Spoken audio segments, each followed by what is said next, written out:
সকালবেলা যদি পড়েন 3 বার আউযু বিল্লাহিস সামিউল আলিম মিনাশ শাইতানির রাজিম 3 বার পড়ে সূরা হাশরের শেষ 3 আয়াত যদি তেলাওয়াত করেন, তাহলে আপনার জন্য আল্লাহ তাআলা 70,000 ফেরেশতা নিয়োগ করবে।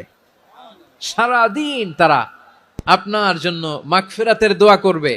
আর ওই দিন ইন্তেকাল করলে আল্লাহ তাআলা শহীদ হিসেবে আপনাকে কিয়ামতের দিন দাঁড় করাবে।